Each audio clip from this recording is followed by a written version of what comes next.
June 19 P N പണിക്കരുടെ ചരമദിനം കേരളം വായനാ ദിനമായിട്ട് ആചരിക്കുകയാണ്. സ്കൂളുകളിലും വായനശാലകളിലുമൊക്കെ വിപുലമായ പരിപാടികൾ നടക്കുകയാണ്. എന്താണ് വായന? വായന എന്ന് പറഞ്ഞാൽ വിവരശേഖരണമല്ല. അതിനപ്പുറത്ത് പലരും പറയാറുള്ള പോലെ വരികൾ വായിച്ചാൽ പോരാ, വരികൾക്കിടയിൽ വായിക്കണം, വരികൾക്കപ്പുറത്ത് വായിക്കണം. ആ അർത്ഥത്തിൽ ഒരു വിമർശം എന്ന രീതിയിലേക്ക് വായനയെ വളർത്തിക്കൊണ്ടുവരേണ്ടുന്ന ഒരു ഘട്ടത്തിലാണ് ഈ വായനാദിനം. സ്വാഭാവികമായിട്ട് ഈ വായനാദിനത്തിൻ്റെ പ്രവർത്തനങ്ങൾ അതിന് ശക്തി പകരട്ടെ എന്ന് ഞാൻ ആശംസിക്കുന്നു. സ്കൂളുകളൊക്കെ നമ്മളെപ്പോഴും എന്താണ് പുസ്തക വായനയുടെ പ്രാധാന്യം എന്ന് പറയാറുണ്ട്. പുസ്തകം എന്ന് പറഞ്ഞാൽ NVയുടെ പുസ്തകങ്ങൾ എന്നൊരു കവിതയുണ്ട്. ഇങ്ങനെ കവിതയല്ല. പുസ്തകങ്ങളിൽ എന്തൊക്കെയുണ്ട്, പുസ്തകങ്ങളിൽ വിസ്മയമുണ്ട്, പുസ്തകങ്ങളിൽ ആനന്ദമുണ്ട്, പുസ്തകങ്ങളിൽ വിജ്ഞാനമുണ്ട്. പുസ്തകങ്ങളിൽ എന്തൊക്കെയുണ്ട്, പുസ്തകങ്ങളിൽ വിസ്മയമുണ്ട്, പുസ്തകങ്ങളിൽ ആനന്ദമുണ്ട്, പുസ്തകങ്ങളിൽ വിജ്ഞാനമുണ്ട്.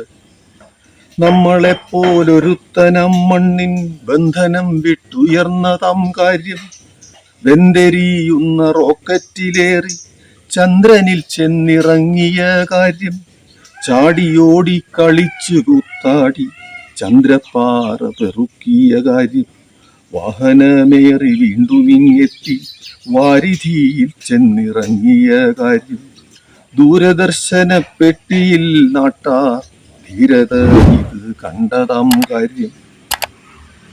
പുസ്തകങ്ങളിൽ ഇമ്മട്ടിലെത്ര വിസ്മയങ്ങൾ നിറഞ്ഞിരിക്കുന്നു.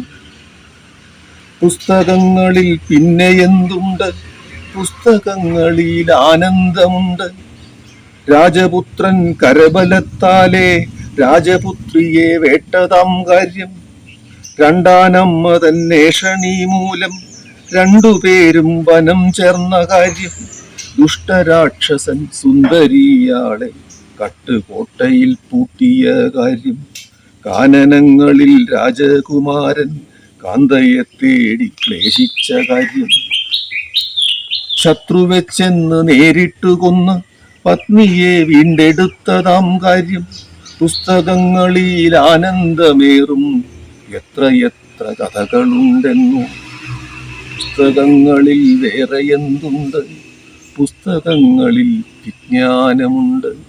ജീവപരിണാമത്തെക്കുറിച്ചൊക്കെ അദ്ദേഹം പറയുന്നുണ്ട്.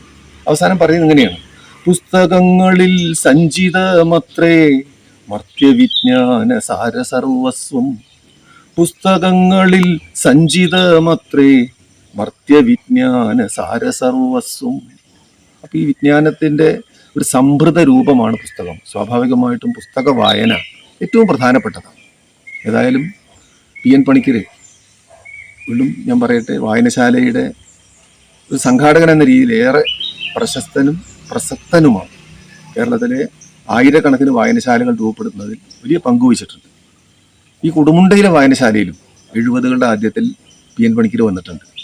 ഇളകിയാടുന്ന പടികൾ കയറി വായനശാലയിൽ വന്ന് ഈ വായനശാല പ്രവർത്തകരെ, വായനശാലയെ പ്രോത്സാഹിപ്പിക്കുന്ന വരികൾ മിനിറ്റ്സിൽ എഴുതി വെച്ചതിൻ്റെ കഥ ആദ്യകാല വായനശാല പ്രവർത്തകർ പറയാറ്. ഇങ്ങനെ കേരളത്തിൻ്റെ, ആലപ്പുഴയിൽ നിന്ന് ആരംഭിച്ചതാണെങ്കിലും കേരളത്തിൻ്റെ മുക്കായ മുക്കുകളിലെല്ലാം ചെന്ന് ഇത്തരം ഗ്രന്ഥപ്പുരകളുടെ പ്രാധാന്യം അവരെ പ്രചോദിപ്പിക്കാൻ, പ്രോത്സാഹിപ്പിക്കാൻ ഏറെ ശ്രമം നടത്തിയ പി എൻ പണിക്കരുടെ ഈ ചരമദിനം വായനാ ദിനമായി കേരളം ആഘോഷിക്കട്ടെ. ഈ കാലം ആവശ്യപ്പെടുന്ന രീതിയിലുള്ള പുതിയ വായനയിലേക്ക് കടന്നു വരാൻ കഴിയട്ടെ എന്ന് ആശംസിക്കുന്നു.